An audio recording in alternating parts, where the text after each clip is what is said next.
So today's video is going to be another solved true crime case, and today's case is one of the most requested cases I've ever had. And I didn't want to do it for a long time. I have been getting this case requested to me ever since I started true crime videos, and I've never wanted to cover it. And that's because this case is very upsetting, and that's the first thing I want to say in this video. I just want to give a warning. If you are very sensitive to true crime cases, if they upset you quite a lot, especially ones to do with children or abuse, please don't watch this one. So today we're going to be talking about the Baby P case. Peter Connelly, who is better known in the media and things as Baby P because that was how he was referred to during the trial and everything before he was named. So throughout this video I'm going to be calling him Baby P, Baby Peter, Peter Connelly, Peter, anything like that. And one thing I do want to say is that I will not go into how he sustained the injuries that he got that led to his death. I won't go into any of that,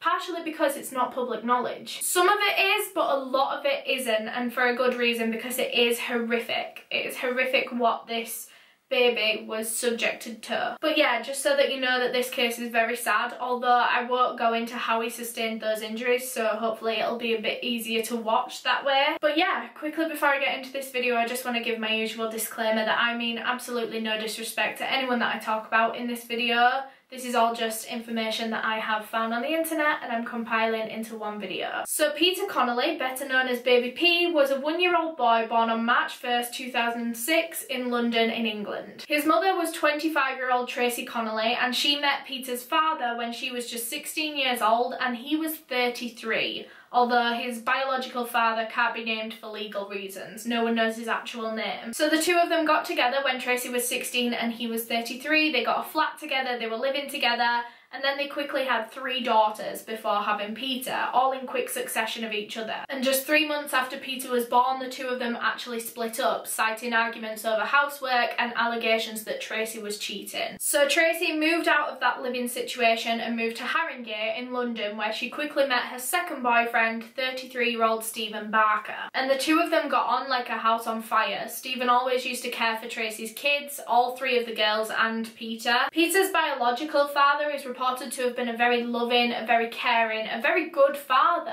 and so when he saw the living conditions that Tracey had moved the children into, he was very concerned. He said that the house was cramped, untidy, unhygienic and smelled of urine, and so he got in contact with social services, just asking them to keep an eye on his children under Tracey's care. So social workers went out to go and check on Tracey and the kids, and they said that everything seemed okay. There was no intentional neglect. Tracey seemed to be trying her best, although she suffered quite badly with depression and she just overall didn't really know how to care for children. See, Tracey herself was actually neglected as a child, and obviously if you're not given certain things as a child, you're not going to know to give those things to your children. If you don't learn it from your parents, who are you going to learn it from? And so Tracey began willingly working with social workers to try and learn these things, to try and care for her children in a better way than what she was cared for. So at this point in the timeline, Stephen Barker hasn't moved in with Tracey and the kids yet, and social services noted her as a functioning mother. Although the house state wasn't the best, it wasn't the tidiest, it wasn't the cleanest,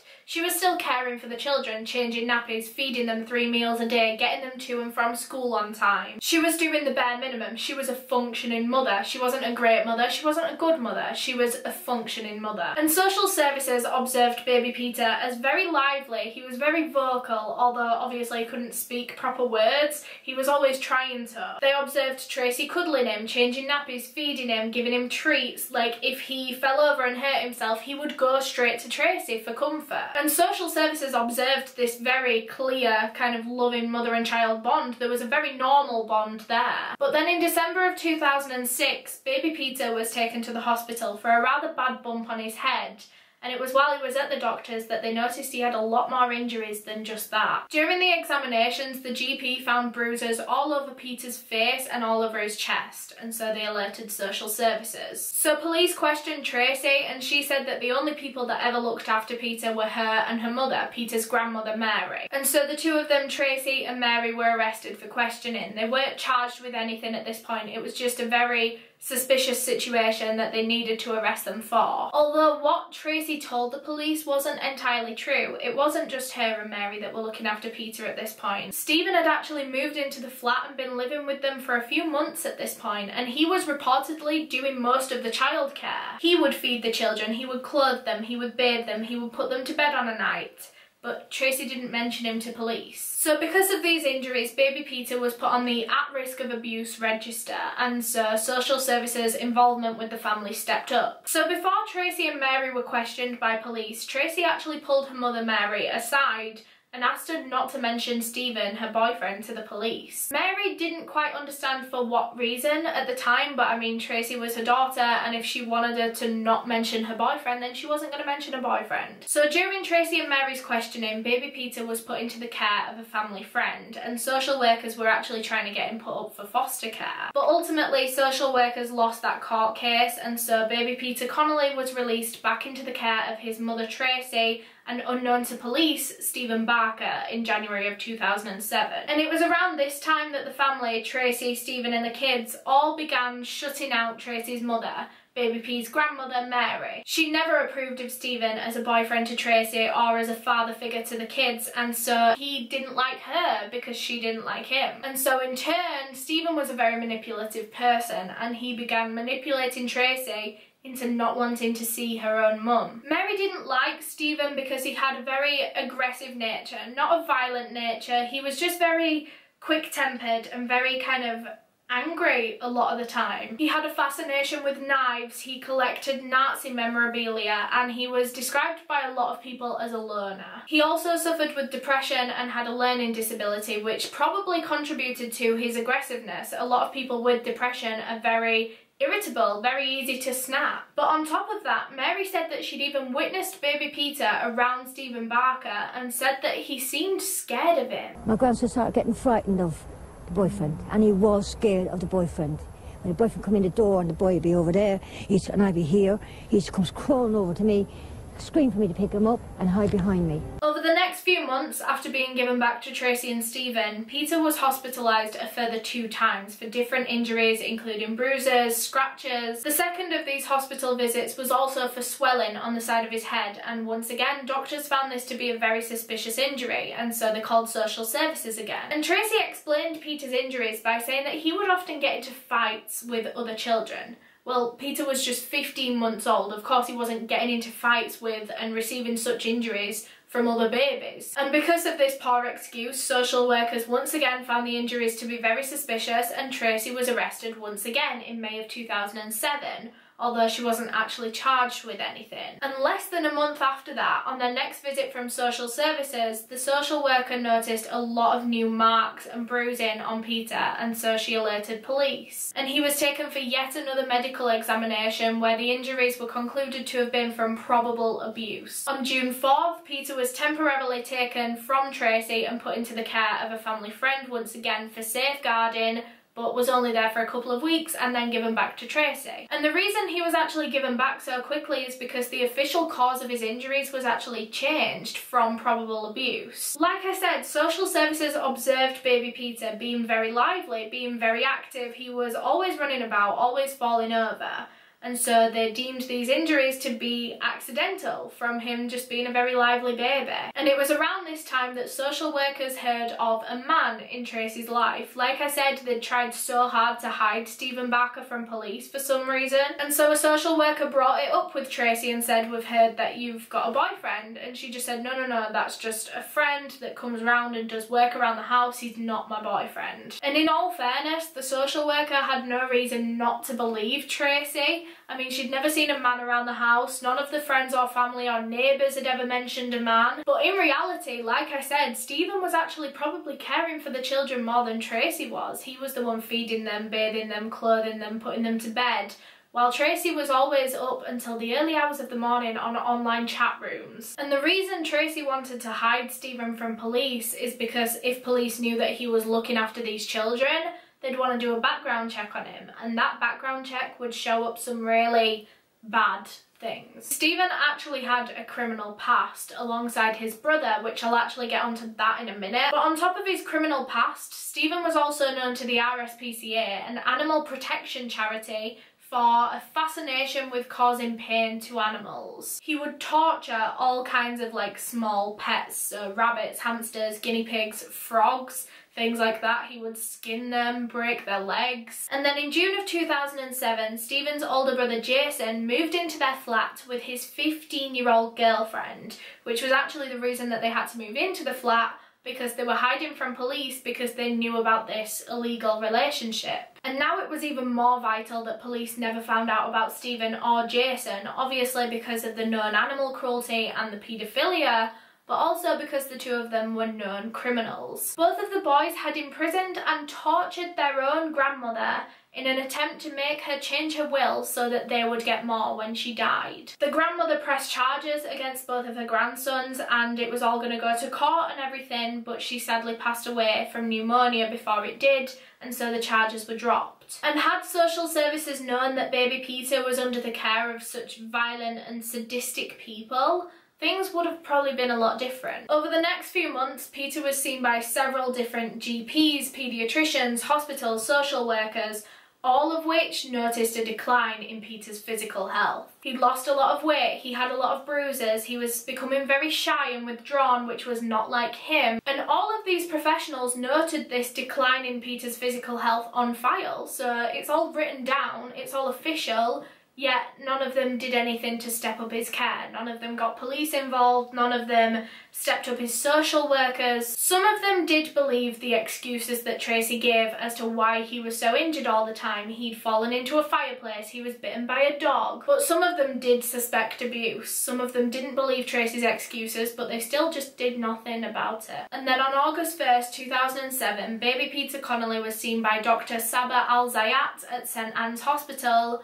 and that was his last ever hospital visit. Just 2 days later, on the morning of August 3rd, 2007, emergency services were called to Tracey Connelly's home after she'd found Peter unresponsive. The ambulance arrived to find baby Peter in his cot, wearing only a nappy. He was cold and he was blue. Attempts were made to resuscitate baby Peter at the scene and in the ambulance, but none of it was working, and so he was sent straight to a hospital where he was pronounced dead on arrival at 12:20 p.m. So police immediately arrested baby Peter's mother, Tracey Connelly, on suspicion of murder, and this time she had no problem talking about her boyfriend. Now that she knew that this was serious and there was no going back from it, she told them all about Stephen Barker, all about his brother Jason, all about Jason's young girlfriend, the 15-year-old girl. And so police went back to the flat to arrest the other three, but they'd gone. They'd actually fled to a campsite in Epping Forest where police found them and arrested them that same day. So a post-mortem was done on baby Peter Connelly and over 50 injuries were found.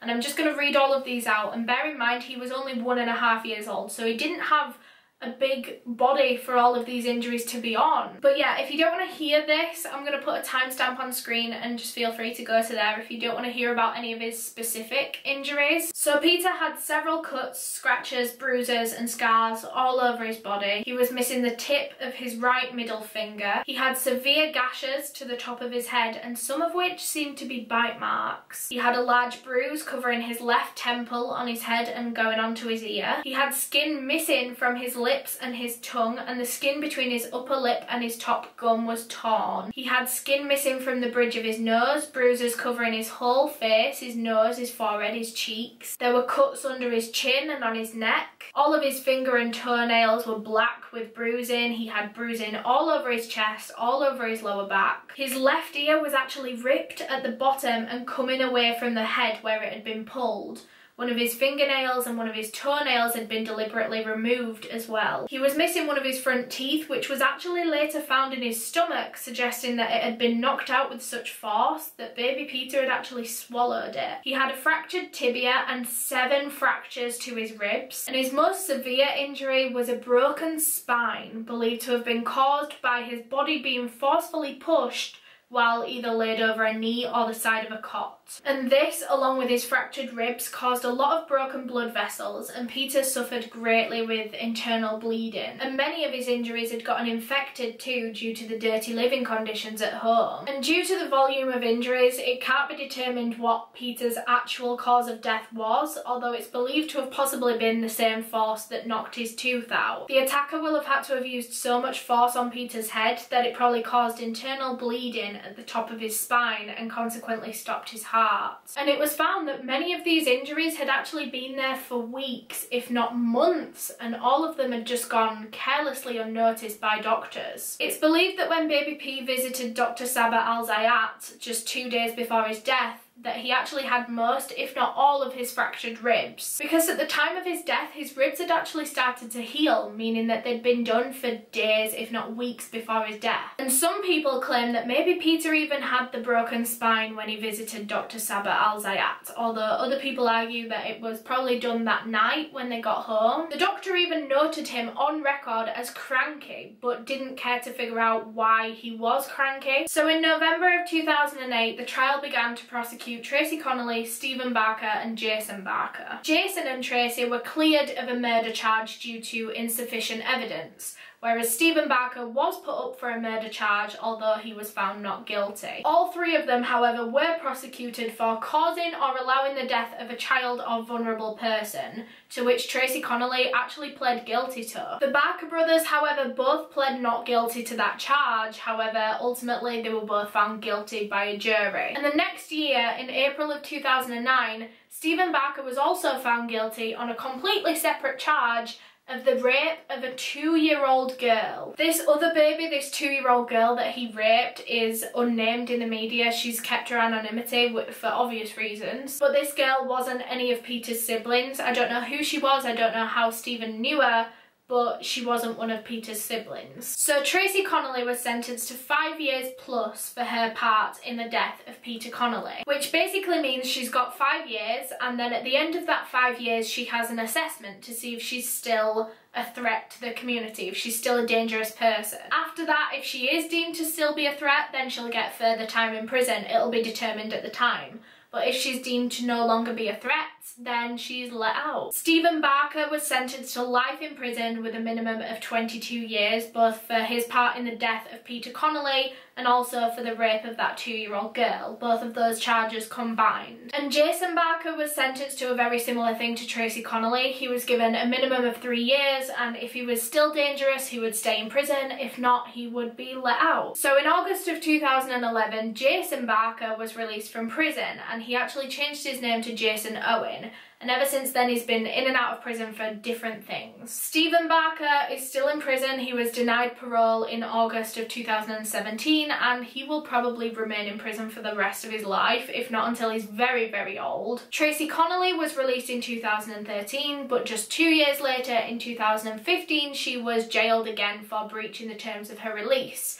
And she was recently just denied parole, so she's still in prison now. As for baby Peter's protection from social services, it's very clear that there was none, and reviews have been done since that show that had officials done their jobs properly, all these different police officers, social workers, paediatricians that saw baby Peter, had they done their jobs properly, Peter would still be alive today. And Peter Connelly actually died under the same social services that 8-year-old Victoria Climbier had died under just 7 years prior. If you don't know about that case, basically, I've done a full video on it. I'll link it up there if you do want to know more about that case. Basically, Victoria Climbier was an 8-year-old girl. She was very well known to social services for the abuse that she was enduring in her household. A lot of different people reported Victoria to social services because they were concerned, and once again absolutely nothing was done to save Victoria under that same social services, and she was killed by abuse. And so, as you can imagine, there was a huge public outcry when people found out that both of these two different children had died under the same social services. People were demanding that everyone that came in contact with Peter Connelly lost their jobs, and officials were very reluctant at first to sack a lot of people. They were trying to put the blame in other places, trying to say that it wasn't any one person's fault that Peter died, which is true. But obviously all these little things going wrong are leading to the death of a child. You can't let little things go wrong. So Dr. Saber Al-Zayat, who was the doctor that saw Peter just 2 days before his death, the one that failed to recognise broken ribs, possibly a broken spine, multiple bruises, multiple cuts all over him. She was sacked at her job as a paediatrician, and she actually faced so much backlash and media attention that she abandoned her husband and kids in England and moved back to her home country, wherever that is, I don't know. And on top of that, 6 other people, so social workers, managers, directors, doctors, people like that, either resigned or were sacked as a result of their part in Peter's death. But yeah, that completes this case. I'm sure you can see now why I was very reluctant to cover it, because it is very heavy. But yeah, thank you so much for watching. If you enjoyed this video, make sure you leave a big thumbs up on it, because that really helps me out. Subscribe down below if you want to see some more from me, because I upload videos like this all the time. A huge thank you to my channel members who are on screen right now. If you want to become a channel member, you can just click the link in the description or the join button underneath the video. And yeah, thank you so much for watching, and I will see you in the next one. Bye.